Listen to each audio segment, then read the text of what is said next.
Fala galerinha, muito bem-vindo aqui a mais um vídeo do canal PDX, canal de alta performance, e hoje a gente vai falar sobre o melhor assunto de todos, que é metas. Então fica aí porque o vídeo de hoje vale super a pena. Galera, é isso aí, olha só. Às vezes, né, a gente começa aí um mês, aí não sabe nem qual meta colocar para aquele mês, né?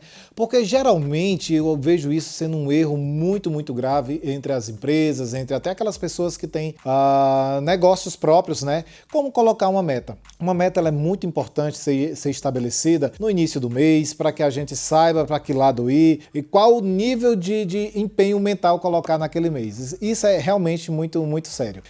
E daí se coloca muitas vezes, vejo empresas colocar metas assim, ou metas absurdas, ou metas insignificantes, que é o oposto.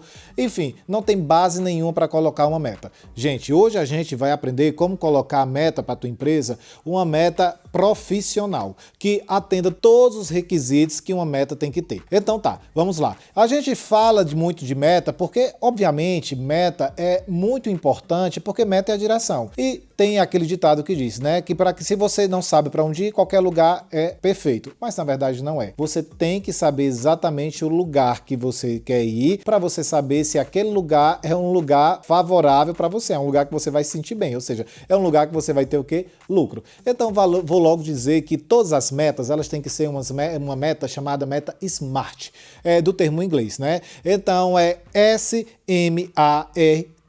SMART. Pois bem, vamos desvendar o que é uma meta SMART. Uma meta SMART, vamos começar pelo S, tem que ser uma meta específica. Vou dar um exemplo aqui para vocês. Digamos que eu tenho uma loja que ela tem ali vários itens, e eu tenho ali tenho determinados itens que está um pouquinho lá, né, no estoque fazendo quantidade.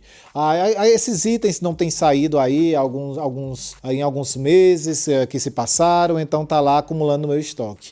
E uma meta, ela tem que ser muito específica, porque às vezes eu quero colocar ali aqueles itens para eu rodar caixa, para que através desse caixa eu consiga fazer novos investimentos. Então a meta ela tem que ser muito específica, porque assim, vamos lá, esse mês eu quero vender 100 produtos, vou jogar um número aqui para vocês.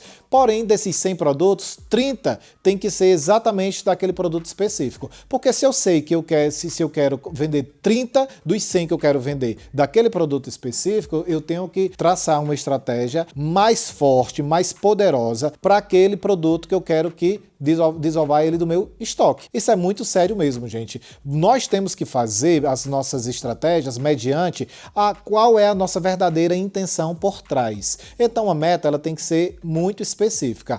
Eu quero vender 100 itens desse mês, 30% eu quero que venha desse canto, 20% daquele outro, 10% daquele outro. Então é uma meta específica, beleza?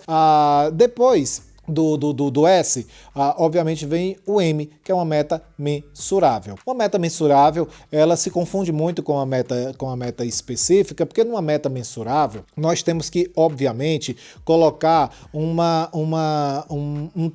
valor, né, numérico para que ele seja medido. Temos que ter um valor numérico sempre. E daí eu dei um exemplo no meu exemplo anterior, como eu falei para vocês, é 100. Então ali eu tenho uma meta que é mensurável, ela está sendo medida. Eu não sei que eu não quero vender 99, eu sei que eu não quero vender 98, eu sei que eu quero vender no mínimo 100, porque obviamente se passar, melhor para todo mundo, né? Melhor para a empresa, melhor para o vendedor, e daí a alegria geral. Então exatamente, a meta tem que ser mensurável. Se a meta é 100, então é 100, e 99 não é 100, por isso que ela tem que ser muito clara também.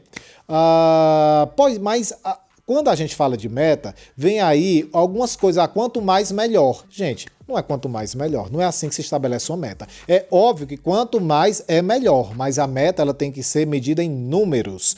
Por isso que vemos aí que as metas de especificidade e mensurável, elas têm que ser muito claras em números. Claro.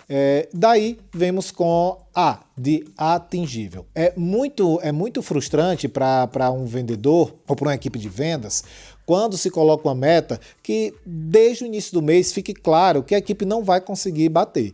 Um exemplo é, se a sua empresa ela está aí no desempenho de mês a mês, está vendendo aí, digamos, 70 itens, e a gente, obviamente, quer sempre dar um gás extra para que a gente vá rompendo esses números, quando se fala em 70 itens, é muito importante a gente colocar uma metinha maior, mas que esse número não seja um número inatingível. Eu estou vendendo 70 itens, eu quero vender 140. Como assim? Simplesmente dobrar. As coisas não acontecem assim, a não ser que você tenha um plano de marketing, a não ser que você traga uma medida muito forte, mas ainda assim, se é o primeiro mês, a gente precisa validar tudo isso. Então, gente, a meta ela tem que ser atingível. Se a galera vem vendendo aí da equipe, vem vendendo 70 itens por mês, é ideal que você pense assim, vou fazer esse plano de identificação, mas quero colocar uma meta ali de 80. Entende? 90, talvez 100, dependendo daí dos recursos extras que você tá jogando para a equipe, mas que ela tem que ser atingível, porque senão a equipe vai ficar muito esmorecida, porque ela já não vamos conseguir bater meta esse mês, e desde do início do mês, eles vão trabalhando, já fazendo assim, já desanimados, que sabe que de um jeito ou de outro não vai atingir a meta. Por isso que a meta tem que ser sempre uma meta atingível, né? Tem que ter bom senso. E agora vem o R, né? E todas as metas elas têm que ser relevantes. Como assim relevante? Quando a gente estabelece aqui o nosso plano de ataque no mês, a gente tem que saber, né, o que nós temos que ter de caixa ali no mínimo para pagar custos fixos, para pagar estoques, para a gente saber o que temos que ter de caixa rotativo. Então esses cálculos que variam obviamente de empresa para empresa, elas têm a meta ela tem que ser relevante, porque tem que ser uma meta que depois que batida dê para pagar tudo isso e ainda ficar lá um caixa agradável para todo mundo. Então, faça cálculos relevantes. Isso faz total diferença no final do mês. Claro, porque afinal de contas a gente está falando sobre ter ali caixas para pagar os custos e ainda fazer os investimentos. E por fim, temos aí o T, né? Que ela tem que ser temporal, claro. Como assim temporal? Esse assunto aqui ele é um assunto muito, muito importante porque vai te dar várias ideias. E quando eu digo temporal, eu gosto de adotar uma meta que a gente vá observando ao longo dos 30 dias se ela está indo bem. Então, eu quero bater a meta X em 30 dias. Ok, maravilha, já temos que você quer bater aquela meta em 30 dias. Entretanto, é importante que você vá fazendo os chamados checkpoints. E o que é checkpoints? Você vai vendo ao longo do mês se a meta está caminhando para o sucesso. Então, eu gosto muito de adotar aqui no ecossistema X checkpoints a cada 7 dias. Então, dia 7 do mês, a gente bate o primeiro checkpoint. Dia 14, segundo checkpoint, 21 e 28, o último checkpoint. Porque ali chegando no dia 28, talvez eu tenha que fazer uma estratégia extra. Aqui eu digo, liberar a cavalaria, né? Colocar mesmo 100% dos meus homens nesta guerra. É muito importante que você vá fazendo esses checkpoints para saber se a meta final está caminhando muito bem. Então é isso, meus lindos. Pense muito bem sobre colocar metas na sua empresa, que ela atinja todos esses pontos. Vai fazer total diferença. E se esse vídeo ele foi importante para você, se ele se ele deu alguma ideia, abriu alguma luz aí, então se inscreve aqui nesse canal, porque esse canal é aqui. É assim, é papo reto o tempo todo. Eu gostaria que você também curtisse, né? Porque aí faz o YouTube entender que esse vídeo é relevante para você. Compartilha também com os teus amigos. Sempre vai dar uma ideia aí para a galera que está começando um negócio novo, como estabelecer metas, e faz aqui o teu comentário, né? E o comentário é sempre importante para a gente pegar o feedback com vocês e estar nos guiando para saber quais são os assuntos que vocês querem que a gente converse aqui, que a gente vai tratar de tudo. Eu também vou deixar aqui 2 vídeos que tem a ver para você dar uma olhadinha, porque eu tenho certeza que vai complementar muito aí as tuas ideias. E a gente se vê onde? Nos próximos vídeos. Valeu!